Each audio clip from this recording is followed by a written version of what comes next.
Good morning and welcome to Waypoint Online. If this is your first time, a very warm welcome to you. Our message today is called One Yes at a Time. Tiaan will be sharing that.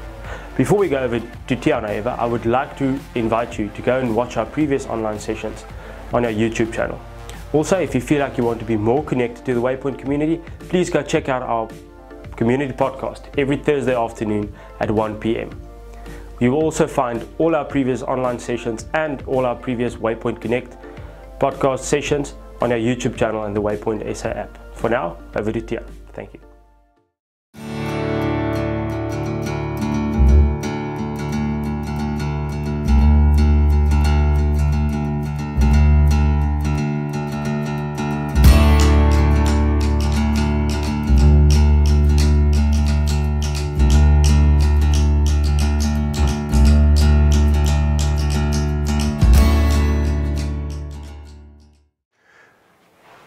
So I want to start off this talk with a question, and I want to ask you, are you seeing the results that you want to see in your life? And if not, why is that? So, before we dive into this message, there's something really significant that touched me when I prepared for this, and I just want to take a moment and just recognize, you know, when I come in the Sunday mornings to church at Waypoint, I'm usually the first here, and then all is empty, and you know, it's quite an eerie place to be with all the silence. But I just recognize in that moment, just walking through this empty seats and this building that we're in, just how thankful I am for this community. How thankful I am to be in this part of my life where I am right now.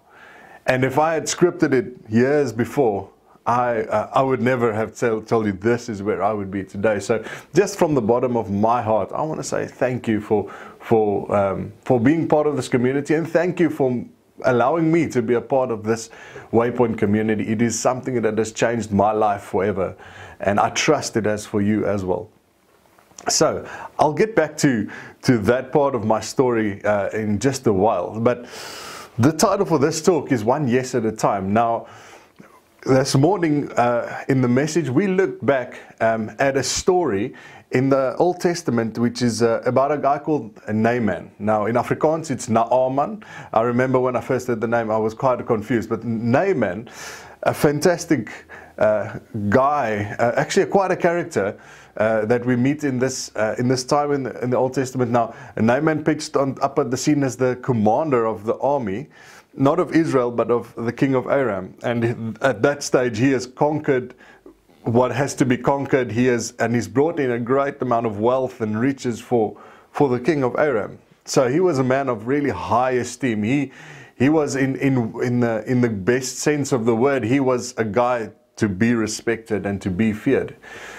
And as the story goes on, and I want to encourage you to read the story, it's in 2 Kings 5, he gets leprosy, he goes and looks for a cure, and through a servant of his wife who comes from Israel, he's on his way to Israel to this guy that has the cure, and this guy is called Elisha, a prophet of God. Now he rocks up in this town, small town, and in a land that he has already conquered, by the way. And he rocks up at the small town, and Elisha doesn't even come out to meet him. He sends one of his servants to tell him to go and wash in the river Jordan 7 times, because there is no known cure for this leprosy. He is desperate, and he goes and the servant of Elisha goes and tells him to wash in the river Jordan 7 times.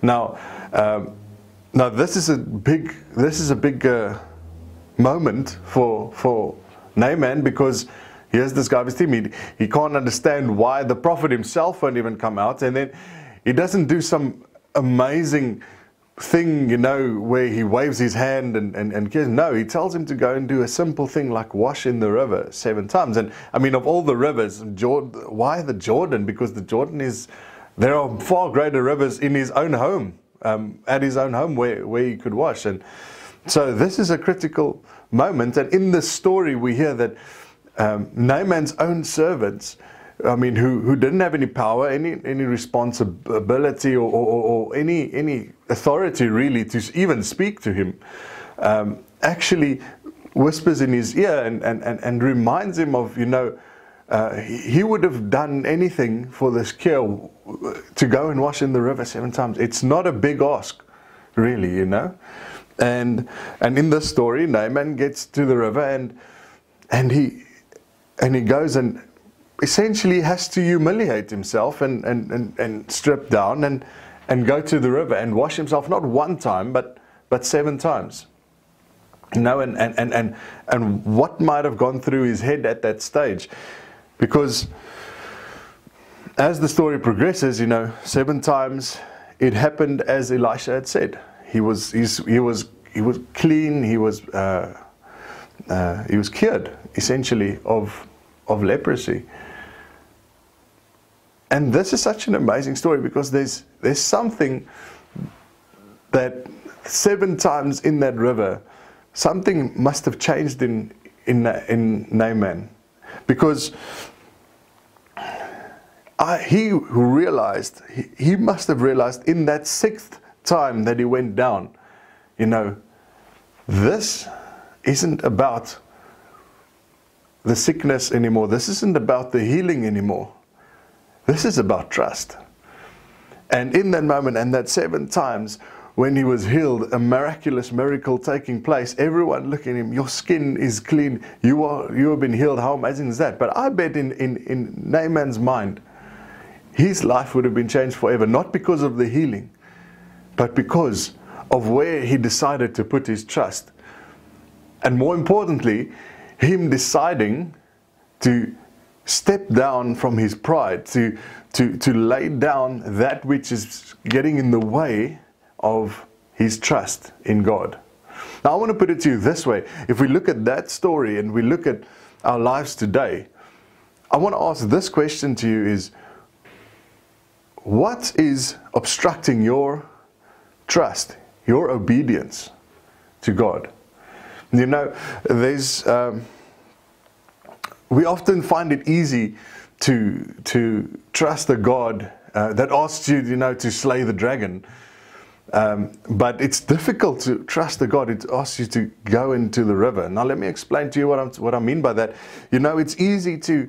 It's sometimes easier to say to a God that says, you need to get sober. And I mean, yes, God, I agree, I need to get sober, but it's difficult to trust the God that says, you need to go to an AA meeting, you need to get some help. It's often difficult to say that. It's easy to trust a God that says, you need to change, your marriage needs to be better. Your marriage needs to improve. And you would say, yes, I agree with that, go. But it's difficult to say, and yes to a God, to trust a God that says, you need to sign up for counseling first thing in the morning. And if I take it further, let's go and take it further, when we look at the trust, we look at these moments of obedience. I like to call them the yeses. Because essentially what you're doing is, in that moment where you need to do something uncomfortable, God has been showing you, and He's showing you that this is the next step for you, and more often than not, it's a really uncomfortable step, and more often than not, the word that you need to say is yes. You need to say, yes, God. I mean, this is going to be uncomfortable for me, but the end result is worth it. Now, before we get to the end result, and it will tie into the question I asked in the beginning, there's another part of the story of Naaman which is really significant, because if you look at a big change in his heart, was he heard the voices of his servants telling him, bringing reason, bringing clarity. And it was from the most unlikely source. It didn't come from his wife, it didn't come from his kids or the king even, it came from his servants. So I want to ask you, who are the voices in your life which you have not been listening to, which actually you should be paying more attention to? Maybe it's your kids. telling you you need to spend more time with Him. Maybe it will mean that you need to get home from work earlier. Stop working late and get home to work earlier. To be the father, the mother that your kids want, that your kids deserve, and ultimately that your family deserve. What are those voices? Maybe it's a co-worker that you've maybe disregarded. Maybe it is a friend that you haven't heard from for a long time. But who are those people that are nudging you, who are speaking, and that you are just kind of dismissing those voices? Because God may be speaking to you through the most unlikeliest of sources. So, let's get to the result, because the result, we look at Naaman and we say, man, he was healed. And that might be the moral of the story for a lot of people. But I want to take a bit deeper, because for Naaman, his life would forever be changed, not because he was healed, but because he learned to trust in God. His trust shifted from him to God. He learned that obedience to God, trust cannot be bartered, trust cannot be bought, it has to be built. And by taking that yes, by saying that yes, by taking that step into the uncomfortable, ultimately Naaman's life was forever changed, because he's learned to trust the one that will never let him down. So, I asked you the question in the beginning, what are the results that you want to see in your life? And I bet a lot of those results are not more riches, more cars, more friends, those stuff. I bet the results that you are looking for is happiness, peace, contentment. And I want to challenge you on, if that's not what you're seeing in your life, I want to ask you the same question again. What is that which is obstructing your obedience? What is the stuff that is obstructing you from trusting God? And where do you need to start saying yes? What do you need to start saying yes for? In my life, this yes has been significant. In fact, this changed the whole trajectory of my life. Now, I was not always in church. I wasn't born in Waypoint. I wasn't always in community. I started out as growing up in a Christian home, in church and stuff. But as happens, you know, I drifted away from relationship with God. I went to varsity and stuff really went bad for me through decisions that I made by my own. But as God started to put opportunities for me to trust Him on my way, I came to a point where I re-engaged with a relationship with God. And that was great, and how amazing that re-engaging with God was, as it might have been for you when you engaged with faith for the first time, or maybe later when you re-engaged. That is an amazing moment, but the key moment for me was the moment after that. Because after that, God asked me, do you trust me? By putting something in front of me that was uncomfortable. And what happened was, He asked me to lead a group of young people on stage in a worship band. Now, up until that point, I had never done that before. In fact, I was really, really terrified of stage. I was not a person to be on stage. It was something that was terrifying to my very core. But I had a decision to make, because it was uncomfortable. Thankfully, I said yes. And although all went well, no one fell off stage, or no one broke a leg, or anything horrible happened, and something shifted in me. All of a sudden I realized that for me, shifting my trust from me to God makes the difference. And that is what I take more than anything from that. Later in the following months, in the following years, I've constantly had to make the decision into the uncomfortable, saying yes to something that would cost me my pride, that would cause me to lay down the pride, the stuff that I think, man, this is beneath me. For me, a big next step was having to ask for forgiveness, telling someone that I'm sorry and someone that I've really wronged. I had to call them up and ask them for forgiveness, which is really tough. And maybe that is where you're at. Maybe your 7 times in the river is to go and you need to make that call. Or maybe you're on the receiving end of that call and you need to forgive. Yes, it's tough. Yes, it's not what it's not what you deserve. But maybe this is God showing you a new way to move the trust from yourself onto Him who will never let you down. So this morning, I want to ask you, what side of the bank are you on? Where is the voices that is whispering in your ear that you need to start paying attention to? And for you, what is obstructing your obedience at this stage?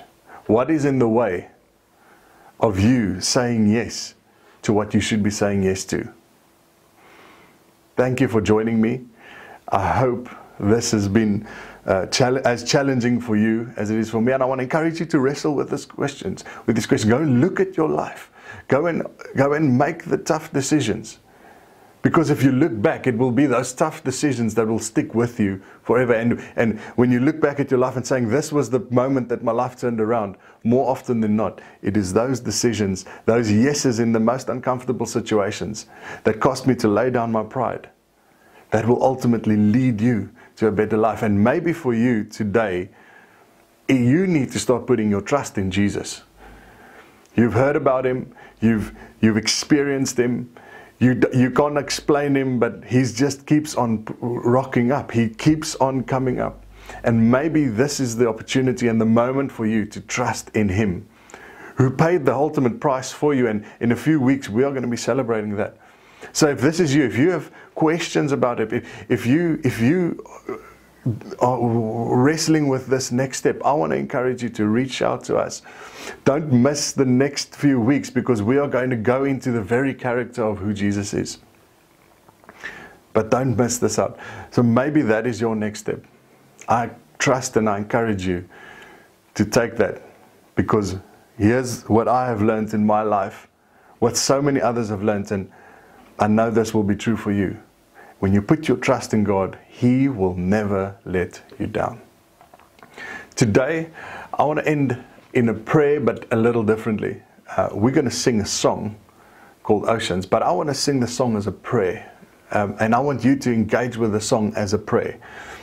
And if you're in this space where you are ready to take the next step, I want you to sing these words and let these words of the song, resound in your heart. And if you're on the fence and you're still wondering whether you should, I want you to really engage with the song and the lyrics, because these lyrics are going to challenge you. And I hope and pray that by the end of this prayer, you would have the courage to step out and take that next step in obedience. So here it is, Oceans.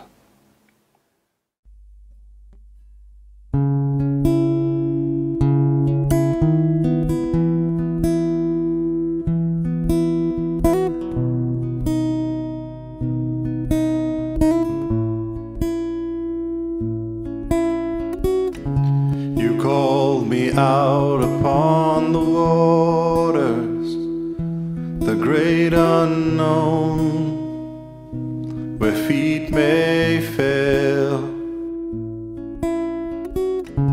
and there I find you in the mystery, in oceans deep. My faith will stand, and I will call upon your name,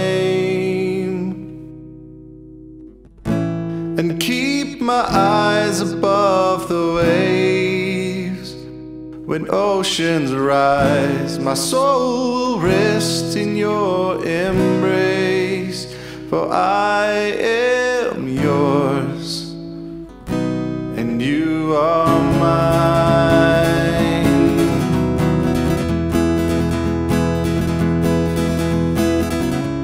Your grace abounds in deepest waters. Your sovereign hand will be my guide. Where feet may fail and fear surrounds me, you've never failed and you won't start now. And I will call upon your name and keep my eyes above the waves. When oceans rise, my soul will rest in your embrace, for I am yours and you are mine.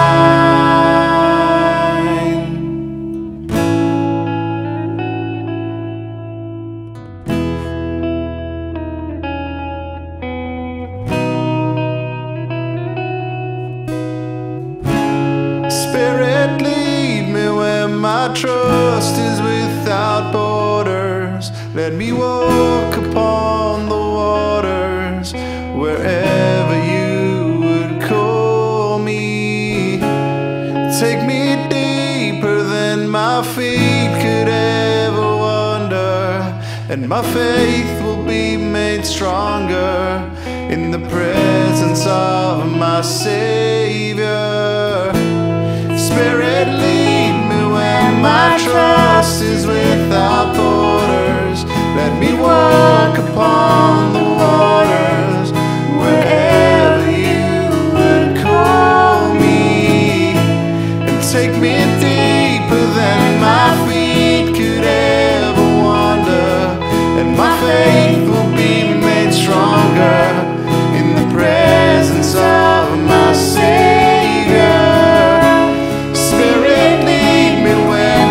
Trust is without borders. Let me walk upon the waters wherever you would call me, and take me deeper than my feet could ever wander, and my faith